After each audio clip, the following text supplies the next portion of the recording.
फिर पढ़ लेते हैं। प्रथम मंत्र में क्या कहा है कि गीता ज्ञानदाता कहता है, हे पार्थ, अनन्य मन से मुझ में आसक्त चित्त अर्थात अनन्य भाव से मेरे प्राण होकर योग में लगा हुआ, जिस प्रकार से तू समग्र यानी सर्व भाव सब प्रकार से, समग्र माने सब प्रकार से मुझको संशय रहित जानेगा, उसको सुन। अब दूसरे में 7वें अध्याय का श्रीमद् भगवत गीता का दूसरा मंत्र पढ़ते हैं। मैं तेरे लिए इस विज्ञान से ही तत्व ज्ञान को संपूर्णता कहूंगा, जिसको जानकर संसार में फिर कुछ भी जानने योग्य शेष नहीं रह जाता। अब तीसरे मंत्र में कहा कि हजारों मनुष्यों में कोई एक मेरी प्राप्ति के लिए यत्न करता है।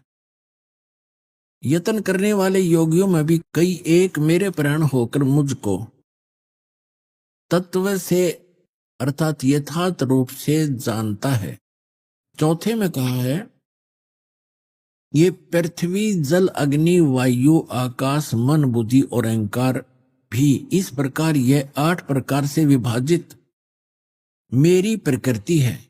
यह 8 प्रकार के भेद वाली तो अपरा मेरी जड़ प्रकृति है।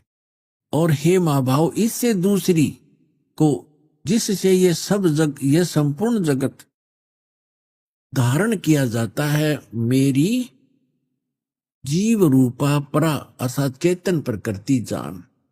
अपने आत्मा यहां यह सिद्ध हो गया कि 2 प्रकृति बताई जा रही है।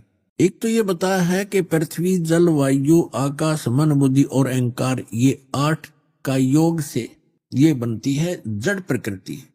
और दूसरी यह चेतन प्रकृति दुर्गा है। ये चेतन प्रकृति जो है दुर्गा है, अष्टंगी है। यहां ये कोड वर्ड है, क्योंकि श्रीमद् भगवत गीता वेदों का सारांश है। 4 वेद इतने मोटे हैं और उनसे ये पतली सी बुक 18 अध्याय बने हैं, जिसमें कुल 700 मंत्र हैं।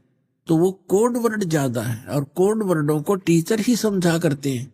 हमारे जातम गुरु जो थे वो टीचर नहीं थे, उनको इनका गूढ़ रहस्य का ज्ञान नहीं था।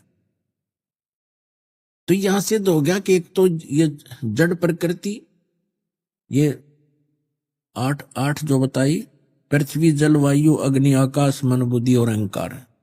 और दूसरी चेतन ये दुर्गा है। अभी स्पष्ट करेंगे आपके सामने। दुर्गा को प्रकृति भी कहते हैं।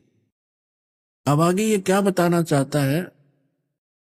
अब श्रीमद् भगवद गीता का अध्याय हम 7 पढ़ रहे हैं और इसमें ये 11वां मंत्र हम पढ़े हैं।